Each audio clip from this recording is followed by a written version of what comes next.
Did people even know what CBDC is, what the eNaira is going to be? The main issue they had was they called it a digital currency. Yes. And the Naira already is a digital currency. Nobody knows till date exactly what the eNaira is. The website is up. Trust me, even if you go there, it's pretty convoluted. Even I still don't know how it works. What is this? Is there something really that unites a lot of people in Africa? The shared problem set is probably the number one thing I can point to. We're seeing a lot of businesses having trouble with expatriating essentially USD out of the country or to the country. Yes. So a lot of the time, some of these transactions on the B2B side are just honestly impossible to settle outside of a network like Bitcoin. Do you have some numbers on the adoption levels of Bitcoin? So, I mean, a lot of it honestly is, when we say adoption on the ground, it's mostly folks using Bitcoin as like a savings mechanism.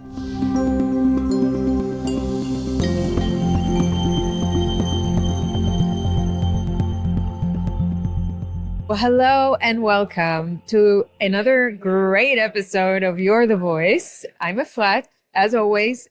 Today I am in Amsterdam, 1 year after my first Bitcoin conference. It was a year ago here in Amsterdam. So I'm closing a loop now. And back then I think I filmed 5 episodes. This time I'm going to also have like 4 or 5. And my first guest today is Abubakar Nur Khalil. Thanks so much for having me, Aflat. Thank you for coming and for saying yes. I really appreciate it. Likewise, huge pleasure. I'm like looking forward for this conversation. Same. It's going to be so much fun. Same. I have so much to ask you. Happy to answer. Okay, great. So we met first time in Prague a few months ago. And since then I started following your work, reading your Forbes articles, just like looking at you saying, where did this guy come from with all these skills, with all the stuff that he's doing? This is insane. You look so young. You're going to tell me all about it. Oh, for sure. But wait, for my audience, I want to introduce you properly and then you're going to expand on that. So Abubakar is a Nigerian Bitcoin Core contributor and CEO of the Bitcoin VC fund called Recursive Capital. I happen to know what recursive means because I used to be a programmer. Oh, yeah. And I actually wrote, I think once or twice in my life, recursive functions. Oh, yeah. Yeah. I can't believe I wrote them. And I remember after writing a recursive function, I went to my team leader. I showed him what I wrote and he's like, it's actually okay. Yeah. It works. And I'm like, damn. It has this ecstasy to it once you get it in there. Okay. So, Abubakar is a board member and CEO of Btrust, which is a nonprofit focused on training African Bitcoin developers via Btrust builders and growing the African Bitcoin ecosystem.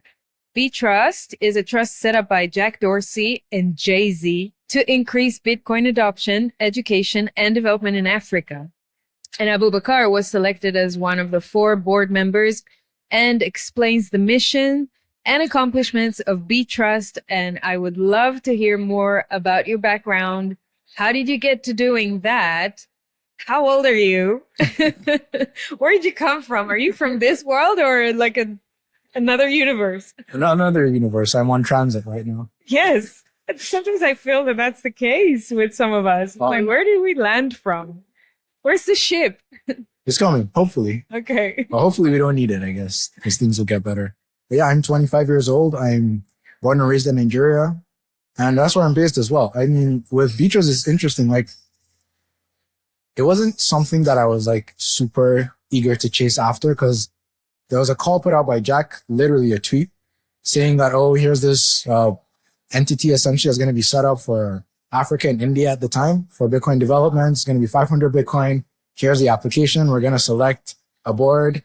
I mean, I saw it, but then the first few replies were folks that were OGs in the space. Yeah. And this was back in 2021. And I was like, bro, like, where the hell am I coming from? How can I compete? And then my older brother told me to just give it a shot. He DM'd me the link. He was like, what's the worst that could happen? You won't get in. Right. I was like, yeah, fair enough. So I did it, put in my info. The only thing that was asked was like a name and then proof of work. So I had no clue what to put in proof of work. I just went on like yapping about working on core, some of the focuses I have and things like. Were you working on Bitcoin Core? Oh yeah, at the time. Yeah. Okay. For how long? Probably a year. A year? A year, because I opened my first PR in 2019. I got merged in 2020. And then early 2021, I did the whole chain code study group, which is where I met a lot more Bitcoiners. And then actually at the end of that year, I started, along with Bernard, Carla, and Tim, a development program called Kala, QALA. It means to start in Swahili, where we train African devs. So Right. it was kind of like a full circle. But yeah, so I applied. And that is proof of work, dude. It is. I mean, Kala came along afterward. So at the time of the application, the only thing I had was really just the core contributions / at least the aspirations I had for helping out in the space. And that's pretty much what I submitted. I completely forgot about it. I was like, come on, what the hell? Nothing's going to come of it. And then a couple months go by and then I got an email saying, oh, you've been selected for the next round. I was like, okay, this is definitely probably a phishing attempt. So I went in, I filled in the form. The next subsequent questions were really around like, what are the key focuses on my end, things that I think should be priorities. And then I did that, submitted it, and then waited a bit, heard back again. I was like, okay, this is interesting. It's actually moving along. It's moving along. So what I decided at that point was, even if I don't get selected, at least let me document everything I'm saying and then put it out as an article. Whoever gets selected can at least take what's useful and leave what's not. So I started doing that, like writing up each response and then saving it in a draft. And then the final piece was actually an interview with Jack. Ooh. And at that point, even the idea of having to schedule a call with Jack and like going through that, I was like, okay, come on, after this is definitely the last chance. At least I get to meet Jack and hear from him. You're the Voice is brought to you by Trezor, the original Bitcoin hardware wallet company pioneering the development of self-custody for crypto assets since 2013, empowering individuals with an open source device, enabling beginners and experts to easily and securely hold their coins. I find my Trezor super easy to use and recommend it to my friends and family. Enjoy my 5% discount on Trezor products by clicking the link in the show notes and using the code FLAT. So that happened. We had the call. It was very surreal. I was trying to stay composed. I'm not going to lie. Trying my best not to yap. So it went well. Like, honestly, a lot of the questions were really well thought out. And I think having gone through that entire process was very useful. I'm kind of reaping all the benefits of thinking very methodically about what the vision is and the plan. So yeah, I finished the call and then I was like, come on, like, what the hell? And then after the call, I think maybe like 30 minutes afterwards, I got an email from Jack saying you selected. I was like, come on. I was like, really? Oh, and he was like, yeah, you've been selected. Here are the other 4 board members. You're going to be announced, blah, blah, blah. I was like, first of all, I couldn't believe it. And Did I remember you know what to do with yourself at that I didn't. moment? Like, I was so excited. I was trying to play it cool to my family, like, so they wouldn't know. So all I did was, I remember showing my older sister and she was like, bro, come on. That's a joke. And then I showed my mom. She was super emotional. That got me emotional.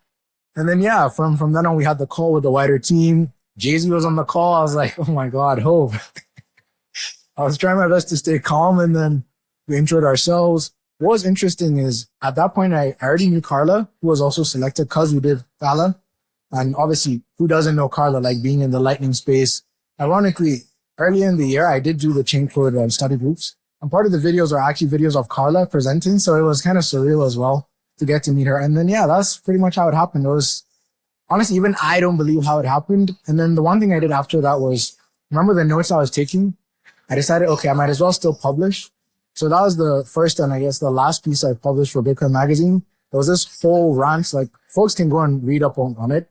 The good thing is most of it has materialized. So I'm glad I stuck to script. Was like your vision? Oh, yes, for Africa. Because my thinking was 5 years from the time of writing, what should be in place right now for us to get to that point? And that was 2019? 2021. Okay. So I had that up. I mean, a handful of people read it, to be honest. And I understand it's like 11 minutes long plus. So, but it's definitely been cool to see all of that kind of become reality, especially on the dev side, funding. At that time, we're a handful of developers and now we're like at hundreds, all due to the work of Btrust and then hundreds in Nigeria or in all of Africa? In all of Africa. Okay. So a lot of that work was last year we decided as Btrust to kind of subsume the Kala entity because essentially it's like internalizing the pipeline for devs. Like merge it into... So we essentially just put it into Btrust. Yes. So it became from Kala to Btrust builders. Okay. So that's essentially our single pipeline exclusively for African devs.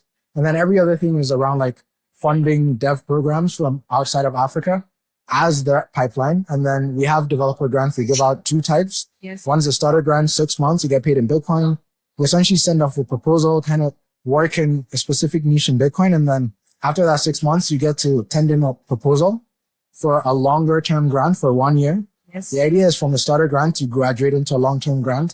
It makes it a lot easier than just applying for a long-term grant because that way you have the proof of work. Right. But we still do allow people to actually apply for the long-term grant, regardless of having had to go through a starter grant. So right now we have 3 folks in we call it the Btrust open source cohort. The idea is to have them work together, kind of have like a community vibe, have mentors. Same thing for the starter grant. So is it physically in a place or no, it's all virtual. Working from home? It's all virtual. Okay. It's all virtual. Different countries? Yes. So right now we have 2 from Nigeria and 1 from South Africa. Right. So 2 are working on Bitcoin Core and 1 is working on the Lightning Network. Okay. Got it. Oh, wow. Anything else about the trust? Oh, yeah. So right now the main priorities for us is setting the cadence for the grant announcements. We announced our Q3 grants, which was 6 folks. So 3 in the long term as well as 3 in the starter.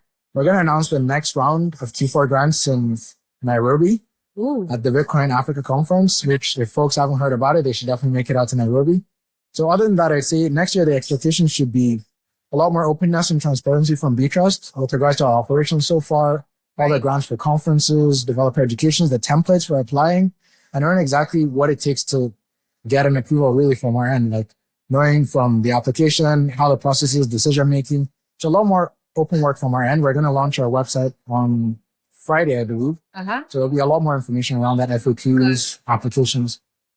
And when you give out a grant to someone, this is like their full-time job and that covers their salary and they don't have to worry about working in anything else? Oh, yeah. But we pay really well. We don't disclose the amounts because for security reasons for a lot of these folks, because they are in Africa. We don't want to have a target on their back.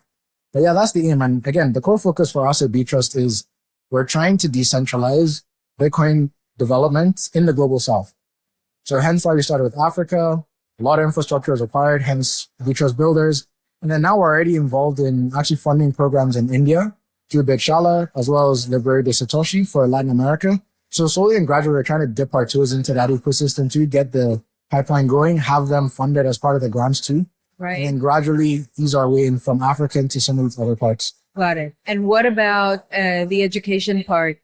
Do you also fund some educators in Africa? So on the education front, we don't fund individuals, we fund projects. Yes. So the idea like is data, for example. we haven't funded, but like example-wise, like that. Community of, okay. Yeah.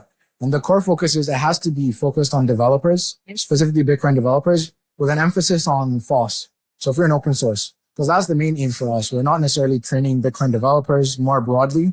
Right. We're training Bitcoin open source developers. Right. Okay. Wow. Do you believe that that's what you do today? I'll be honest, sometimes it feels surreal. Do you pinch yourself sometimes? Sometimes, especially when it gets to the point where you're like having calls with all these guys, like getting all this work done and seeing actual meaningful change for developers on the ground. I think that has been the biggest, honestly, blessing and honor for me is just having been able to facilitate all these devs to get to the point where they're earning Bitcoin, working in Bitcoin for all of that. So that's incredible. That is awesome. And you are so young and you're running this show. It's great. I mean, it's also interesting because Africa is such a young continent. Yes. And I mean, 60% of our population in Nigeria, where I'm based, is between the ages of 18 to 25. Yes. So like statistically, I'm the average on the continent. So a lot of the times you go there and you're like shocked that there are so many young folks that are involved in so many things because we have to. It's not honestly a choice, but it's one sacrifice I think that's very necessary and the easiest way I could contribute to like a better Africa rather than like going through the route of politics and potentially getting killed or like serving in the military. It was like the easiest way I could be productive. Can you choose, by the way, not to go to the military? Oh yeah. So we don't have a mandatory service. So all we have is a National Youth Corporal Service. So 1 year you essentially work in any part in Nigeria, but you have to have like served in the country. That's the closest we have, but yeah, it's not mandatory. Thank God. Thank God. With me, where I come from, it is mandatory and it sucks. Okay. And you write in Forbes, you write in Bitcoin magazine or not anymore? Yeah, I mean, I can still post in Bitcoin mag. Here and there, yeah. As a contributor. You write about Kenya, Nigeria, finance, economics, Bitcoin. Like you cover a lot of grounds in your writing, which is very useful because people can learn a lot about. So much is happening. It's actually difficult to keep track. It's also helpful for me personally to know what's going on. Yes, I know. When you were interviewed by President Pish, he said about you, absurdly accomplished for his age. I loved it. I quoted it. And you also said, I started actually using Bitcoin before I even had a bank account. Oh, yeah. And many people don't have bank accounts, right? Oh, yeah. It's either too difficult to get one, and even if they do, they're technically underbanked in the sense that they don't necessarily have the best type of services. The only thing I would give credence to is we have instant payments for bank accounts. So between banks, you can actually send instant transfers. The only challenge is like having your account shut down at no notice or having issues with the network. But yeah, in general, most of the folks I know definitely have like a hybrid approach where, yes, they do have bank accounts, but also engage in Bitcoin or USDT. Okay, let's talk a bit more about Nigeria. Sure. Okay, so a few years ago when the eNaira was introduced, there was some period of cash shortages, right? That were artificially created by the state, by the government, like the. Honestly, unintentionally to their. So can you share a bit about what happened during that time of the introduction of CBDC and how it came about? Oh, yeah, for sure. I mean, so the CBDCs came in 2021, I think, or early 2022. Yep. And with that, I think a lot of it was FOMO for the government. They really wanted to show that they're at the forefront when it comes to central bank. So I understand the FOMO on that end, but then the problem is because of the FOMO, they kind of rushed it. So they didn't necessarily think through what's the best way to onboard people. So what they ended up doing was outsourcing the entire building to, I think, a British firm or some other random firm. Essentially, they were trying to do it on Hyperledger. They scrapped that. I think what they finally ended up building on is some private blockchain that's only God knows how it works. Instance of something? No idea what specific chain it is, but it's definitely something rolled in, homegrown. So they tried to do that. Now, the main problem, I think, with the eNaira rollout was the Naira is not a great currency to begin with. And two, for average folks, having to re-KYC into the CBDC to get access to it, and then having to download separate apps before the bank rollouts was just not a convincing argument. Hold on, but did people even know what CBDC is, what the eNaira is going to be? Was there any market preparation, education? Did they communicate about that to the public? How did it come about? It's funny because they did try their best, but they didn't do it in a way that made the most sense because you're very kind. You really think that they tried their best? I mean, they tried their best in terms of educating folks, but the main issue they had was they called it a digital currency. Yes. And the Naira already is a digital currency because we have them in banks. So people are like, well, how different is it? Is it a crypto? They're like, no, it's not crypto.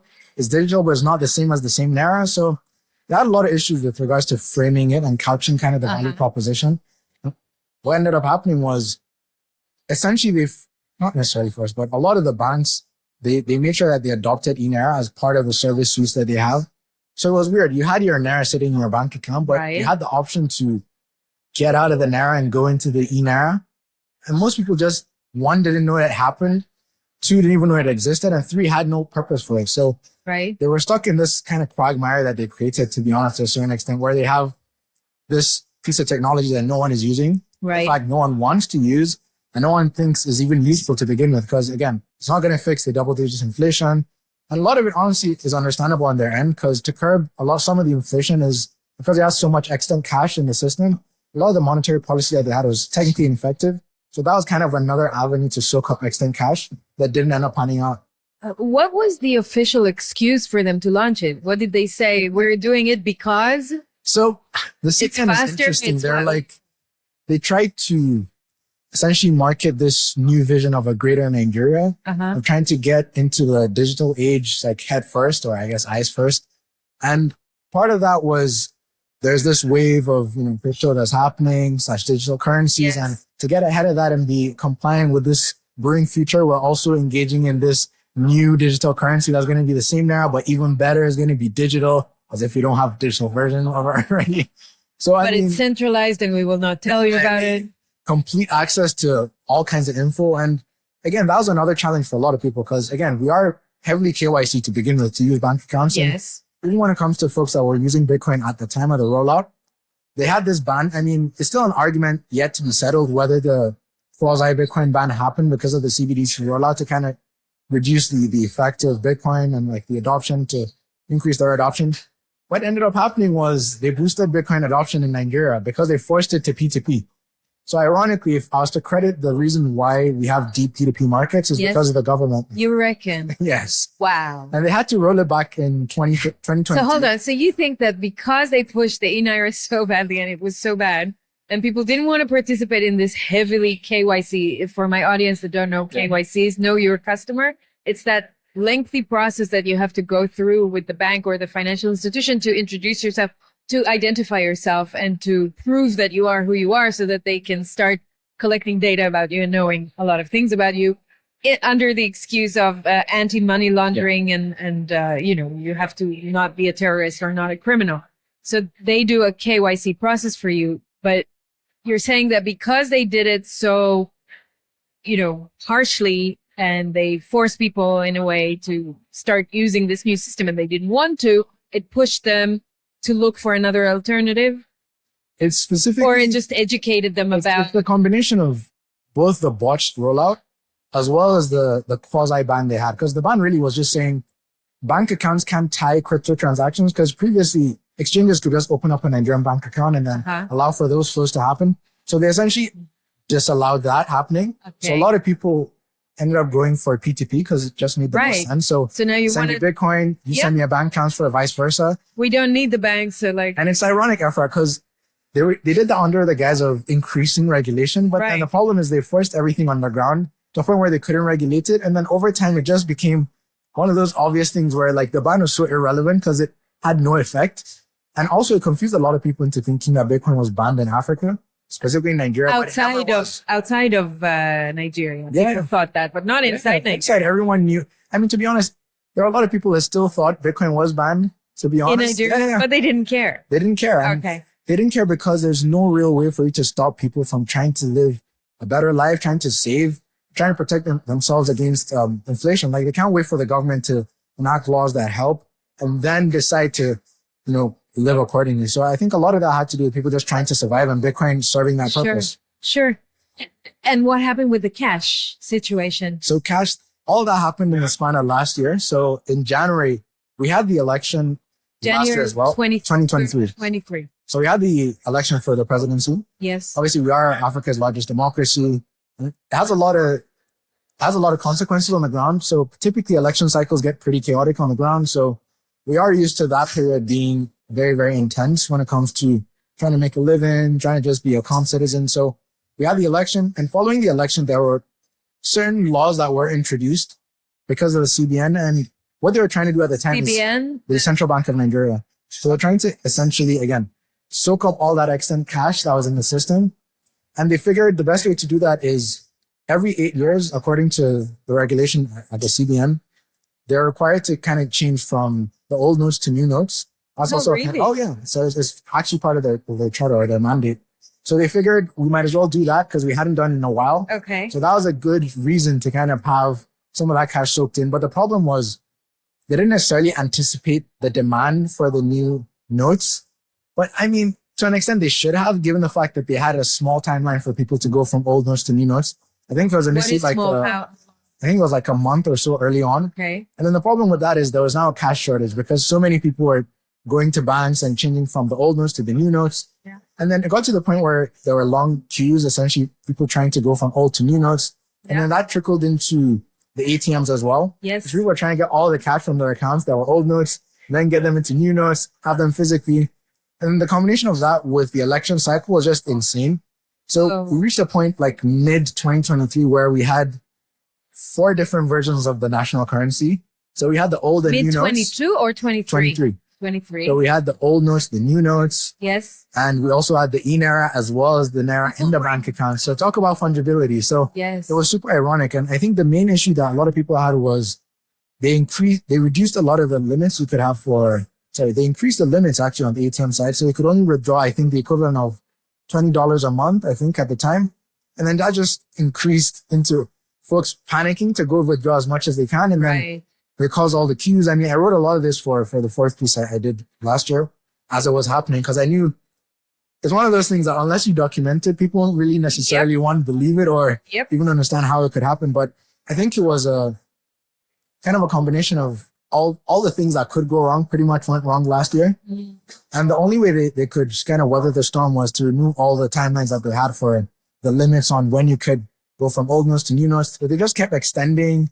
Okay. And even that was a whole situation on its own, because a lot of people got to the point where they're like going to these queues, going to the banks, and then finding out that they could have just waited a bit more because the time has been extended. And then people get frustrated. I kid you not, it got to a point where essentially we had a situation where people in markets were going into exchange from Naira to the SEFA and some alternative currencies. Apparently, reportedly in some markets in the north, they went all the way from Naira to using shells and cowries. No. Just because of how broken the money was. So seriously. It got to, it was insane. Shells, it was insane. Again? Yes. We went like full analog. Oh my God. It was that bad. But everything is like a lot calmer now. Like we still have this extension period of going from old to new notes, but last year was a mess. Okay. Wow. So much to unpack there. But you're saying that during this chaos, during this time, people started understanding Bitcoin more and more. Yeah. And do you have some numbers on the adoption levels of Bitcoin? So here's the thing with numbers in general. There isn't too much insight because most of it is P2P. Sure. So the best you can lean into is some of the work that Chainalysis has done. Sure. Going to some of these OTC desks, WhatsApp groups have a lot of volume. Yes. But I would say roughly in terms of the numbers, most of the transaction volumes typically on the retail side are around like less than $1,000 to $1,000 monthly. And then on the B2B side is where the majority of the volumes are. It's like mostly like roughly $10,000 a month. So, I mean, a lot of it honestly is when we say adoption on the ground, it's mostly folks using Bitcoin as like a savings mechanism. It means for like, especially after the Lightning Network came in through, BitNob's integration back in 2022 or 23, I believe. A lot of people now realize, okay, they can use Bitcoin not only locally, but also for remittances. And then USDT came into the mix, I see maybe in the last 13 to 18 months as like a supplemental avenue for people to get cheap access to USD. Now they have a savings mechanism with Bitcoin and instant transfers with Lightning. And then they're able to kind of work with that realm and then exit as much as they can for the national currency when they need to. So the awareness to it is quite high. Like if you ask someone in the street, do you know what Bitcoin is? They most likely know what Bitcoin is, but not for the reasons that we'd like. We're still at a point where people feel it's like this scam that young folks are involved with. So we definitely have a long way to go in terms of changing the public sentiment to understand that there's a lot more to Bitcoin than just money going up and down. But they're aware. Yes. I mean, the first foot is in the door already. Like we just need to do work on it. This is very interesting. Okay. Wow. This is insane. And the eNaira, I heard recently that it's still going, right? Like it still exists. It still exists. They've been trying to rebrand it, but like nobody cares. Level of adoption. Very, very low. Yeah. No one really knows the numbers because I don't think we've had any official numbers published. The closest we have is like some study that was run by Bloomberg, I think 2 years ago, which only God knows how they ran that as well. Cause it's just so much, it's just so opaque. Dude, I just read very recently a report by the IMF that 98% of the eNaira wallets in Nigeria are inactive. 98%. Yeah. So you don't need any other numbers. Nobody's using it. Like, till date, I still haven't seen anyone use eNaira like live or accept it. So my next question for you is, if you take that into consideration and you also know that the character of governments and states is that they have the patience and they have the means and the resources to try things again and again and again until they succeed. What is your understanding of how they're going to carry on with this idiotic system? Like, are they going to try again? Are they going to maybe try and coerce people? Are they going to be using it for maybe taxes, salaries, which are some of the things that the Bank of Israel, for example, is saying that they will do in order to create adoption in the market. They will like coerce you in different ways. I mean, honestly, I think from the onset, the one mistake they made was bifurcating the Naira from eNaira and the digital Naira we have. It would have been a lot easier for them, given the Central Bank of Nigeria was in charge of this project, to just convert all the existing digital Naira into the eNaira. That way you already have adoption from day one.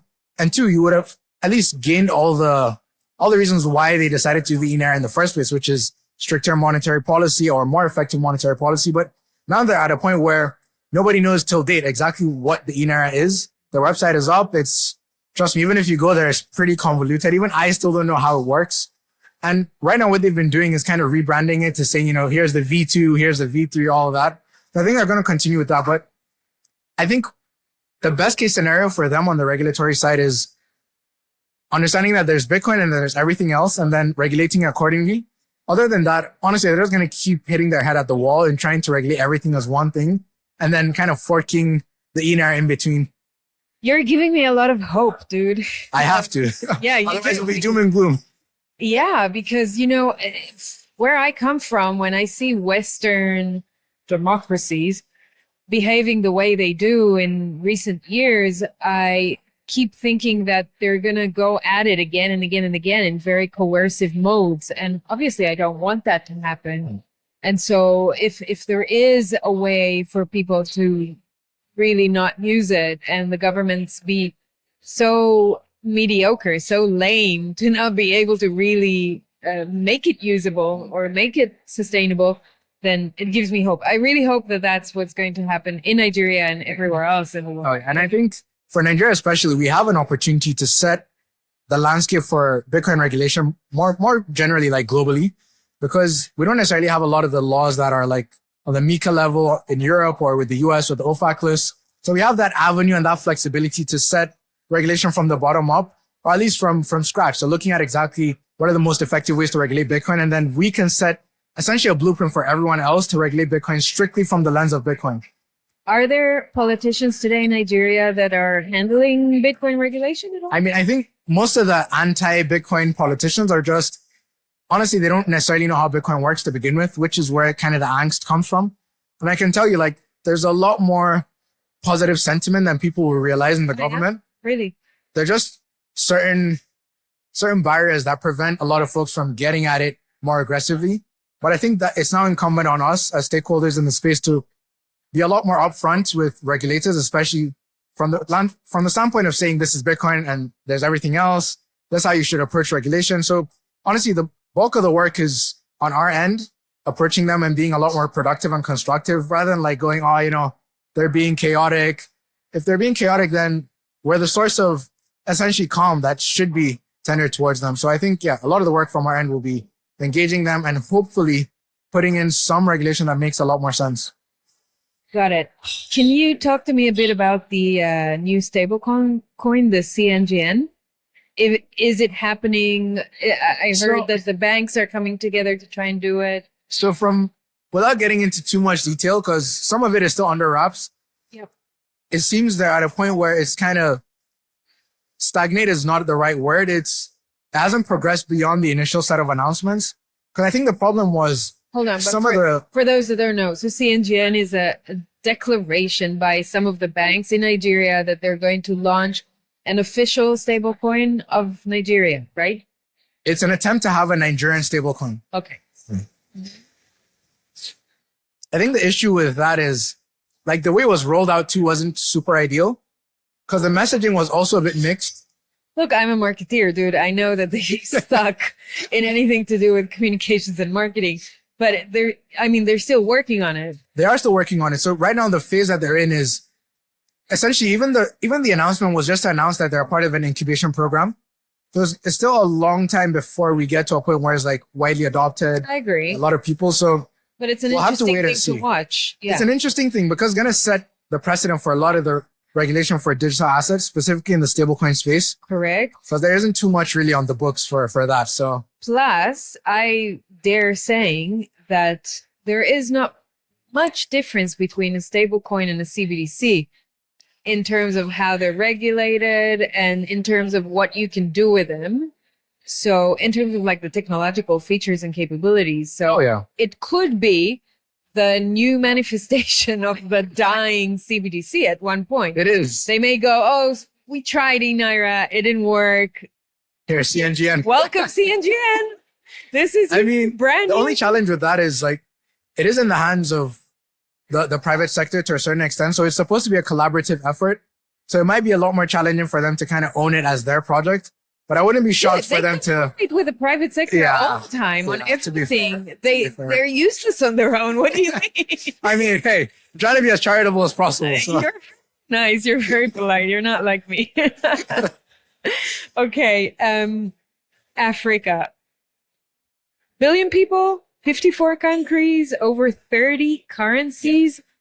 Let's talk a bit about the continent and what's going on there in terms of money. Like from the little bit of research I've been doing and reading and getting to know Africa a bit, the fact that France is controlling some of the countries, other empires are controlling other countries, the fact that this is a heavily rich continent with natural resources, energy. Like, what can you tell me about the trajectory that this continent is taking? We know that it's been abused for many, many years by many Western countries. How do you see Africa today from your point of view, from your eyes? I mean, I'm actually optimistic, to be honest with you, because we now have renewed hope in Bitcoin, as well as some of the demographics that I think are very important, like having a lot of the young folks take charge, even at this level, of some of the government agencies or some of these positions of power that traditionally were relegated to, the older folks that essentially have a certain way in which they like to see things work. So I say specifically on the currency side, like we're still not at a point where some of the Francophone countries have seen the benefits of Bitcoin and maybe using that as a means of escape from some of the clutches of France. But I think the first avenue that a lot of people will see change on the African continent is through Bitcoin mining, specifically the angle of one, using Bitcoin mining as an efficient way to manage their green energy products, and two, using Bitcoin mining to electrify rural communities. I think having the idea that of is super interesting. It is, and it's happening at a scale that not a lot of people would believe, to be honest. Can you say a bit about that? Yeah, for sure. Tell people what that is, just to make them a lot of the work started, I say maybe roughly 2 years ago. Right. By some companies essentially around, I think probably one of the more public ones that happened at that point was through the Green Africa Mining Alliance that was spearheaded by, Gridless, as well as some of the early miners. Now, what was interesting with their model is they realized like the most effective way for you to engage in Bitcoin mining is through hydro.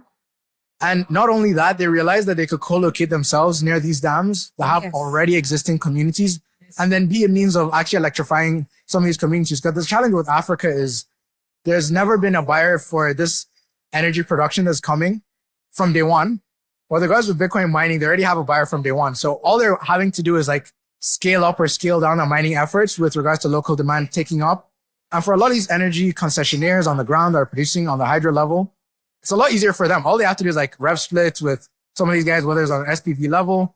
But they understand that now that they can monetize this potential revenue stream, they could actually engage in increasing their output or their capacity, probably looking at other things that maybe the local community wasn't able to explore, having a thriving ecosystem on the ground for small businesses, small, medium enterprises as well. So I think a lot of that honestly will be impossible without Bitcoin mining. And I think we're going to lead, one, the green revolution around the world as a result of that.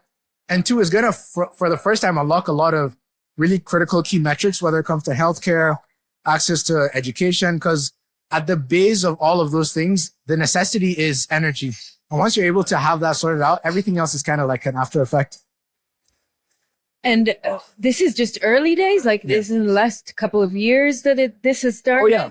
So, and this is based mostly with smaller communities, rural, smaller communities today? We're still not at a stage where we have like maybe 5 megawatt mines or 10 megawatt.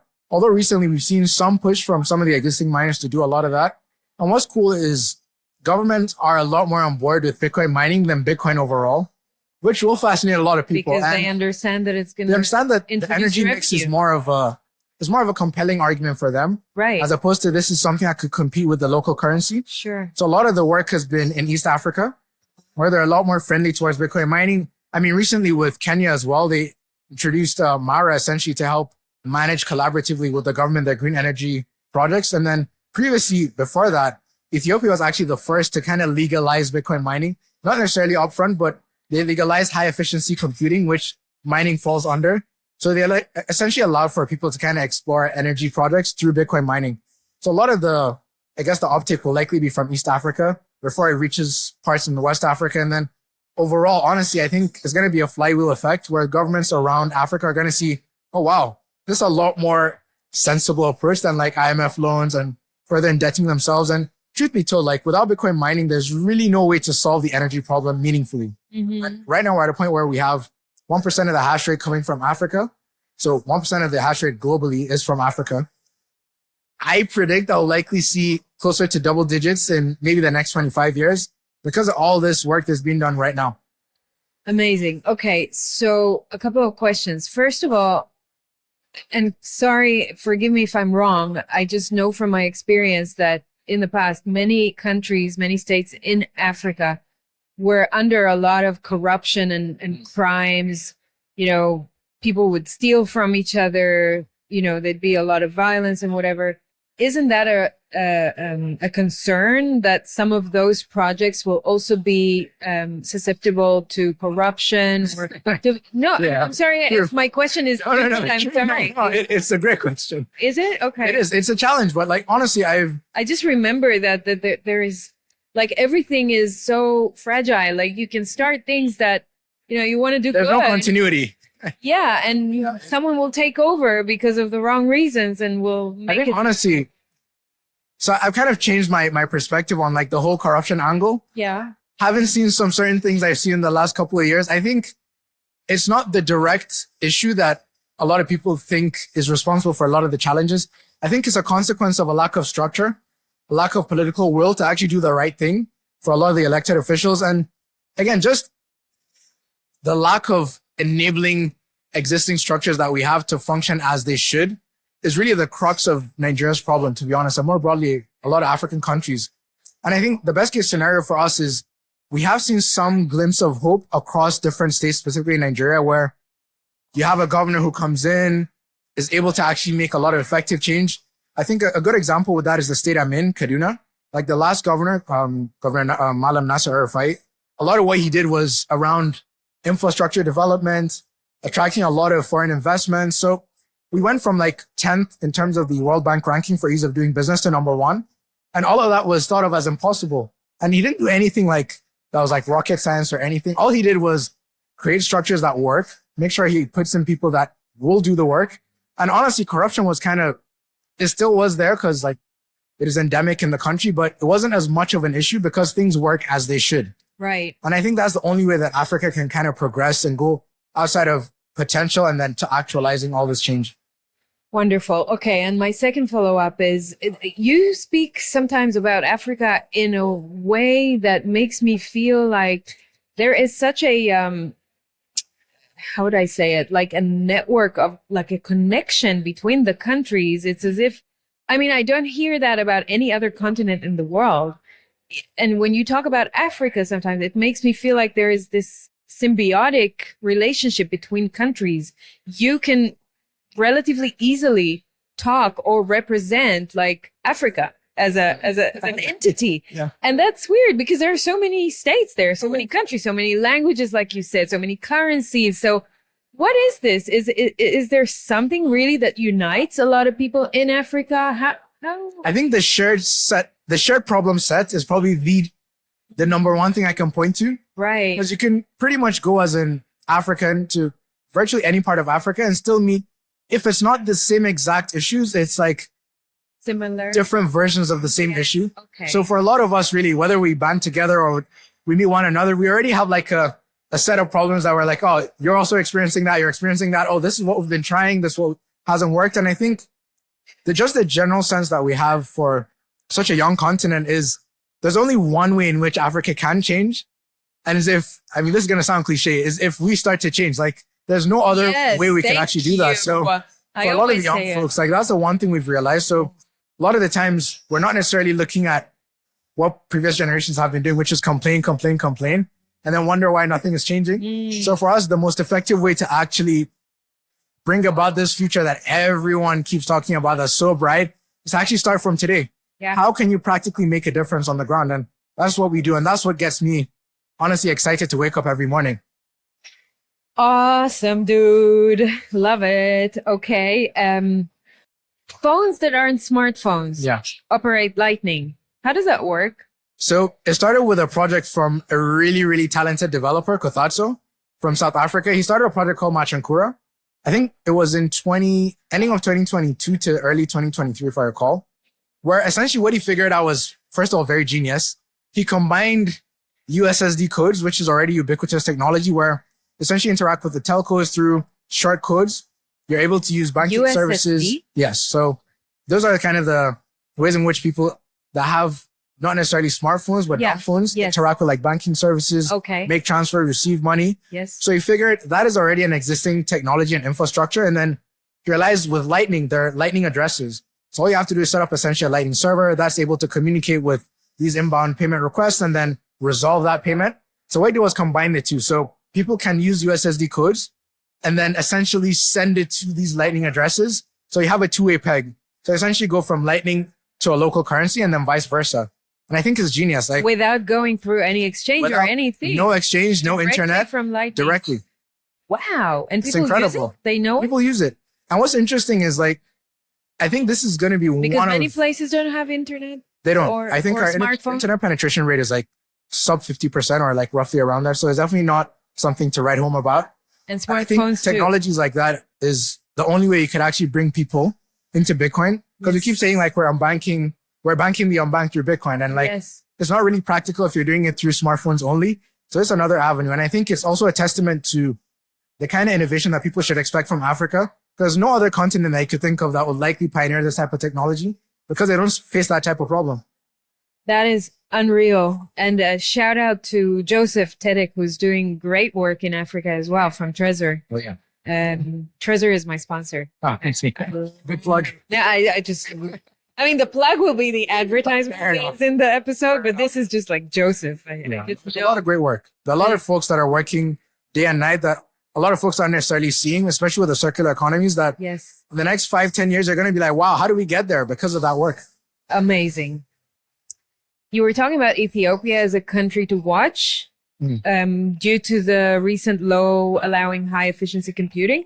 Why? What's happening in Ethiopia? Why is it interesting to follow them? Ethiopia is an interesting one because I think on the government side, they already understand that for them to get to the capacity that they need really to serve the people on the ground, energy wise, they have to lean into the Renaissance Dam, which has been a huge project. And I think probably the maiden project that will set them apart from maybe some of the other African countries or some of the other folks that want to engage in maybe hydro mining or using hydro as a sustainable means for electrifying their communities. And I think the thing to watch with regards to how Ethiopia evolves is one, the regulatory landscape, but two, what is the most effective way to manage that type of project at that scale so that other countries that are trying to either set up these dams or that have existing dams can have a productive blueprint that they could follow as opposed to like having to figure it out from scratch. So I think, yeah, East Africa is definitely to watch in terms of anyone looking into how mining is evolving. West Africa is still coming up. Like we still have things around flared gas because Nigeria ranks, I think, top 5 gas flares, which is not a good stat to have. But there's been a lot of apprehension from a variety of key stakeholders on the ground with regards to why we don't have that up and running. But I think within the next 5 years, you'll likely see some more motion really at that stage with flared gas or even just hydro because they have quite a lot of hydro in Nigeria. Amazing. Okay.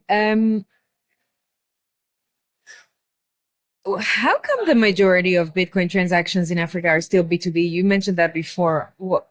How come? Like, why businesses transact between themselves?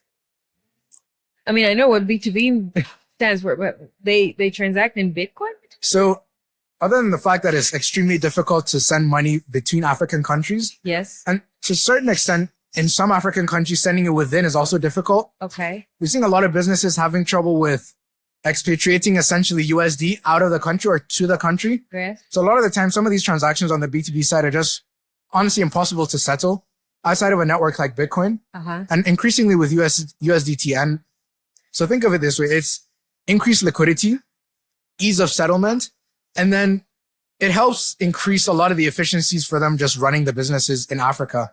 So honestly, without like a Bitcoin or a USDT, there's really no practical way for them to one, scale their business, two, penetrate the African market, which is a huge market in a lot of these cases. And then three, interact with wholesalers from parts like China. I can tell you a lot of the trade that goes between a lot of the wholesalers from China and Nigeria is through USDT as well as NGN. Well, big BTC, I guess. Very interesting. Oh, yeah. Very It's interesting. like a whole underground ecosystem that's like really thriving. Dude, I think we're going to see some really fascinating stuff from Africa in the next Oh, few yeah. years, right? Oh yeah, With 100%. with these We already are seeing it. So Yes. I guess that's the hope we could have to see even more. But yeah, a ton of Amazing. incredible talent, a ton of folks working in varying parts of the ecosystem. And I definitely think it's going to be one of those things where Africa is going to lead the Bitcoin ecosystem, both in terms of development on the VC side too, with the companies and all of that. So And is Nigeria the most mature out of all countries? it definitely is, because we already have a pretty mature fintech ecosystem, and the Bitcoin ecosystem kind of evolved out of that ecosystem. So we'll likely continue to see Nigeria at the forefront, really. Amazing. Did exchange? I saw you wrote just recently. You Yeah. wrote a piece. I think it was in Forbes that exchanges got approval in Nigeria. Yeah. Like two new exchanges. Is that like Yeah, so new- it's an interesting. So even with that, like again, back to the lack of regulatory certainty / clarity, the issue they had was there was no real way to kind of regulate some of these exchanges because a lot of it was P2P. So all they could do is kind of sit back and hope that they exist within the regulatory regimes that were already kind of in the books. And also it was just difficult for them to regulate some of these entities because they had no physical presence in the country. So there's nothing to really tax, which was the case with Binance as well, which is an ongoing case with, their executives still being held in custody. Yes. And I think, so they did two things. One is they outright essentially banned all exchanges as being illegal, pending them getting a license from the Securities and Exchange Commission, so our SEC. So it was like automatically all exchanges are now. Oh, yeah, that illegal. happened, When I was think- that? Late last year / early this year. Yes. And what they did was, okay, now you're banned. You need to get a license. How do you get a license, you might ask? They have an incubation program that's split into two. Yeah. The second one was kind of a consequence of the first one not necessarily being rolled out well. Uh-huh. So it was like a stopgap because they gave folks, I think, a month to register, which honestly, that wasn't too realistic to get. Free education. Exactly. Put you in a program. They'll teach you how you need to behave. The idea is fairly simple from their end. They're saying, come into this incubation program. We'll work with you to kind of sort out regulation. And then Uh-huh. you have essentially a license in principle. And then outside of the incubation program, once it's done, you now have a full license to operate. So everyone is incentivized to kind of get into that. So they shape regulation, but also are legal in that end. So the two that were announced is very interesting because they're two indigenous African exchanges. So they're actually both domiciled in Nigeria. They operate. So what people should be looking forward to watch is kind of how that affects regulation, because Right. most of what we'll see on the other side is going to be a consequence of everything that happens within the incubation program. So it is a positive in the sense that they are trying to regulate it more productively, but it's just going to take having a lot more Bitcoiners involved in that. And I think is incumbent on us, again, like I mentioned in the beginning, to kind of approach these regulators, maybe get one or two Bitcoin only companies in there to shape up what the future is for that. But it's definitely going to have a lot of consequences, not just for Nigeria, but African countries in general. Okay, great. What project that you are either working on or aware of, involved in, or maybe the fund is, the trust is, that makes you really excited or gets you passionate, or like when you look at that project, you go, wow, this one's cool. This one's promising. Or I mean, a lot. Like it cuts across a lot you of can name aspects. a So few, yeah, sure. in terms of just the general self-sovereignty, I think the project by KG, again, the developer responsible for Machinkura, he's trying to work on. I don't know that. You tell me what it is. So he's essentially trying to work on getting SIM cards to be Bitcoin hardware wallets. Oh yeah, you mentioned it in your talk. And just the idea before. is, first of all, very revolutionary. And second of all, if it definitely works, it would be a lot easier for people to roll out Bitcoin services, because then the phones speak Bitcoin natively. So all you have Sure. to do is essentially integrate on that level. So I think it's going to have huge potential. It's definitely still a work in progress. So we'll see what happens, but right. it's definitely one to watch in terms of sovereignty. In terms of Is just that out of generally- Nigeria? No, South Africa, because Uh-huh. KG is based in South Africa, but it is intended to be an open source product. So folks from all across could Sure. essentially contribute. So with regards to, I think on the country level, two things. One is hopefully we see a lot more countries adopt Bitcoin in terms of using that for debt servicing or as part of their foreign reserves to kind of to wean themselves away from the IMF or some reliance on the World Bank. But I think for that to happen, we'll need to see, again, the second part, which is what I'm most excited about on the nation level, is Bitcoin mining. I think it's a very, very underrepresented aspect of the whole Bitcoin revolution that's happening on the continent. I think is going to be responsible for why Bitcoin eventually gets fully embraced by the continent in terms of understanding that energy production is going to be a lot more productive through Bitcoin mining, electrification, and sorting out a lot of these challenges. So I'll watch closely with regards to how that evolves, because I think it's going to set the precedent / the landscape for everything else to evolve. And then more broadly, if we're talking more retail, some of the work around the Lightning Network from some of the entrepreneurs on the ground, all the way up to having instant payments, make payouts to Nigerian bank accounts, which is an interesting thing that's happening with MavaPay. I think those are kind of the three main things I say. And the one thing I would say that's probably the most promising, and if I'm being honest, is on the developer landscape / the entrepreneur landscape. I think the human capital of it is probably the biggest thing I could be bullish around. So in the last 12 months, we've had like a huge uptake in hundreds of devs / hundreds of circular economies being sprung up. And I think it's just a testament to the sheer grit that people have on the ground of grokking Bitcoin, grokking at a stage where they can contribute meaningfully, and then innovating on top of that to a point where the rest of the world is able to look at it and say, wow, you can do things like that with Bitcoin. We had no clue. So I think that's the most I'm bullish on. Ah, that's amazing. I love ending on that note. And the stuff, the innovation you're talking about with the South African guy developing the SIM cards, wallets on the SIM cards, agree with you that this is genius. Next step would be to just have that integrated directly into phones, like chips that are. Oh, yeah. So your phone will be able to just be a wallet without any and a app. project that's interesting actually to mention on this note is on the NFC side, like the BC Pay server guys have been at the forefront of trying to make spending Bitcoin as normal feeling as possible. So they have these NFC powered cards essentially where you have Lightning on it. So you're able to actually spend sats. And they've debuted that at a couple of conferences. They started the product I love it. I got it. Baltic last year, and that has cascaded into Nashville doing it as well, Baltic doing it again. So I think that's another angle to watch for people that are interested in just payments in general and seeing how that evolves. Abubakar, do you like your life? Honestly, I definitely do. I think it's, first of all, a blessing, a huge honor to get to work at this level, at this age, obviously, and get to work with incredible people. Like, I'm only hopeful for the future because of the work I'm doing. Yeah. I would have otherwise been a lot more less optimistic.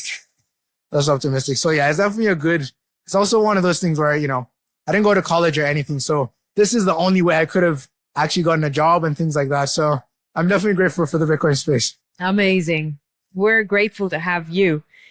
Thank you so much for doing the work you're doing. Keep us updated on what's happening in Africa and in Nigeria. Keep writing, keep talking. I love it. I love your content. I'm going to continue following you. And keep up the great work too. I'm a huge fan of the show. Thanks again for having me. Thank you. My pleasure. Where should people follow you? Generally X / Twitter. And if you're a developer, I'm pretty active on GitHub as well. So you could check that. But the primary place is definitely my X. And then if you're interested in reading the Forbes. Okay, great. And when are you opening your Nostr account? Oh, I already have my Nostr account. Good call out. I realize I should be so ashamed. But yeah, I'm also on Nostr. I'm same handle. So I hate 1999 on Nostr and X. So good plug as well.